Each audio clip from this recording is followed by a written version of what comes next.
So, good morning everyone on a remarkably sunny, beautiful Lincolnshire morning, and we're off to Boston for Chemo 2. Say good morning, Sarah. Morning. Ever supportive, loving Sarah. So I think I said at the end of yesterday's vlog that the reason for doing this one is hopefully just to help allay anyone who's perhaps preparing to do chemo, that hopefully you'll see it's not that scary, it's okay, the chemo. So I'm going to take you with me through it. This is not so much about the effects of chemo, I'll do that at another time. This is just the experience of going in and getting your stuff put in you. But I thought, because people know I like my my history, particularly English history, I thought I'd tell you a little bit about Boston. East coast of Lincolnshire.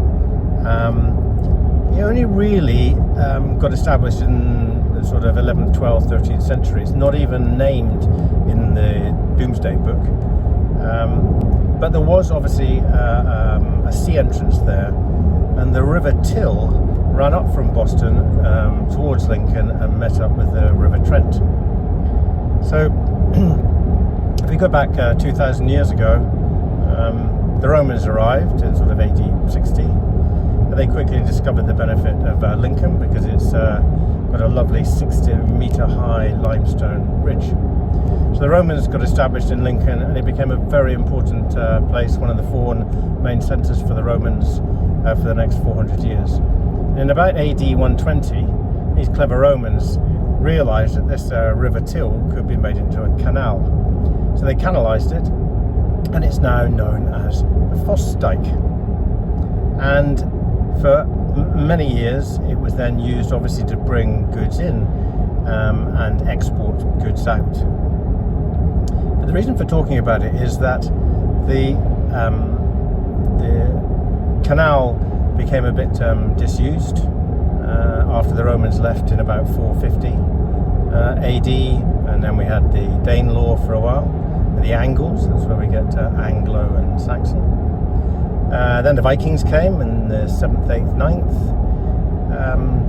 Edward the Confessor finally unified England in the 900s. And then of course Battle of Hastings, William the Conqueror, and everything changed from there in 1066.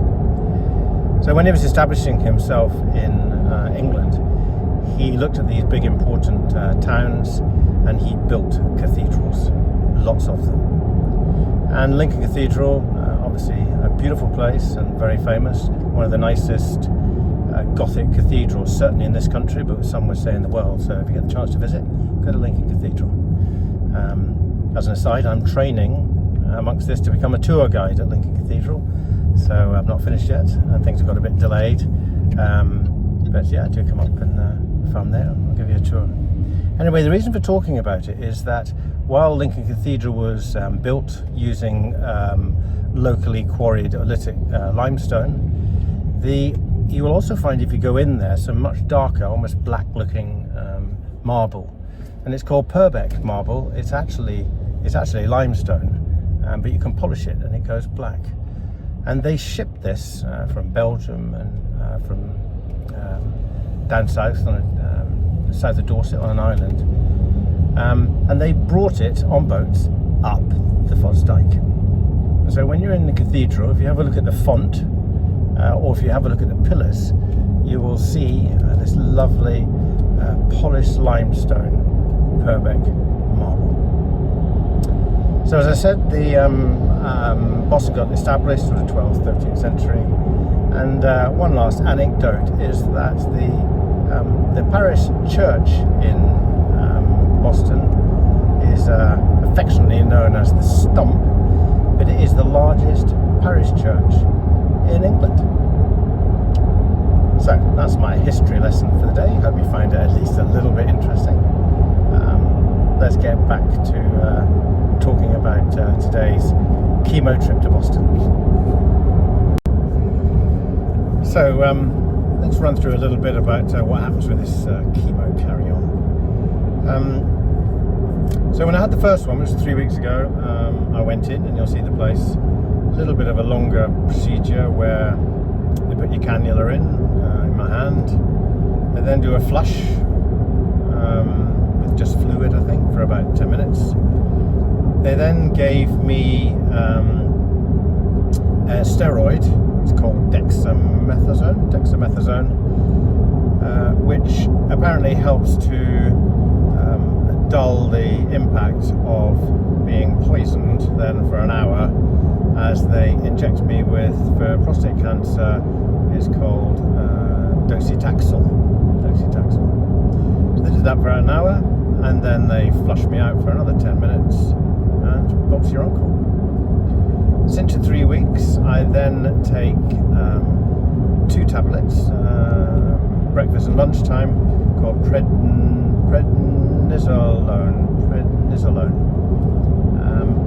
And apparently that is to help support the docetaxel as it goes hunting for fast-growing cancer cells. So it provides a supporting role.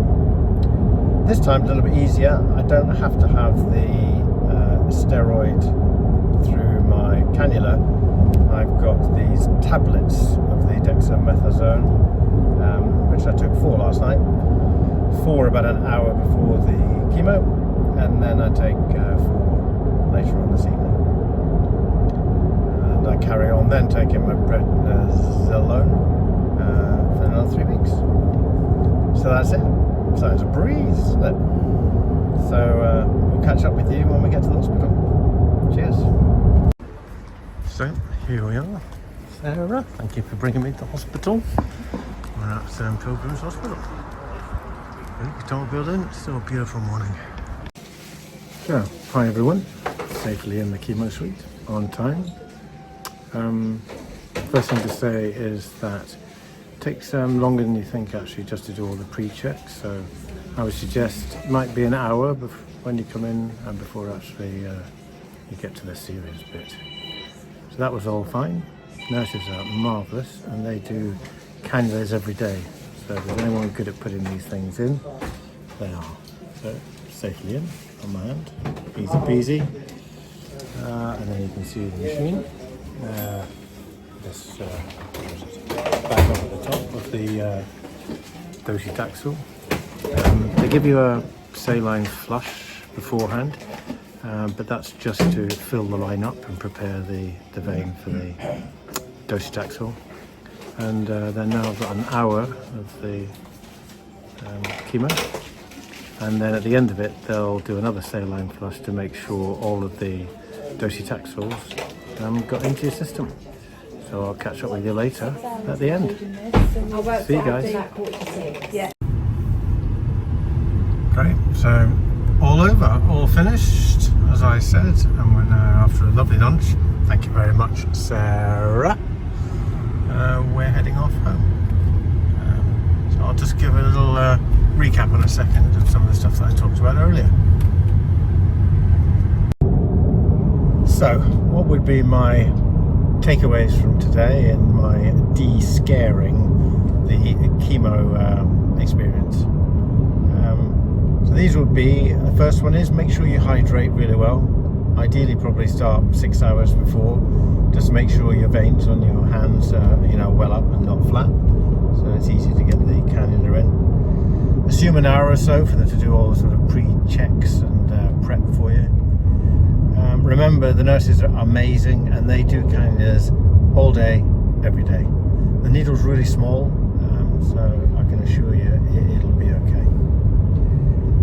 First thing is a saline flush. It's only about 10 minutes just to set up the vein. Then your chemo. Luckily mine was only one product, so it was only an hour. I would warn you that I did see some other people who were having multiple, so obviously their days and yours could be longer. Then after that you get a saline flush for another 10 minutes to ensure that it's all in the system, and then a bit of post-check and your new meds, and you're away. So it's as simple as that. So I hope I've allayed anyone's fears about the concerns about going to a chemotherapy suite. So on our way home, and we went past, for those people who were listening to my little history story earlier, I did stop at St Bittulph's Church, Pembroke Stump. Oh my goodness, here's some pictures, and you can realise why it is the largest parish church in England. To be honest, I felt like I was in a mini cathedral. Clearly not Lincoln Cathedral, but a mini cathedral nevertheless. And a lovely lady, as the last little bit, as a sort of epitaph to my trip, gave me some information about the church. Here it is. St Bittulph's Church is what's called a calendar church, and the reason for that is that everything is around calendar type events. So it has 7 doors for the days of the week, 12 pillars supporting the roof for the months, 24 steps up to the library 24 hours a day, 52 windows for the weeks, 60 steps to the church roof, 60 minutes in an hour, and lastly, it's exactly 365 steps to the top of that huge tower. So there you go. I hope you've enjoyed my ramblings, and I look forward to seeing you next time. I hope I'm not vlogging at the weekend just saying I'm feeling rubbish. Sure I won't. So all the best for the rest of the day. Have a fabulous weekend, and I'll catch up with you next week. Take care. Bye bye.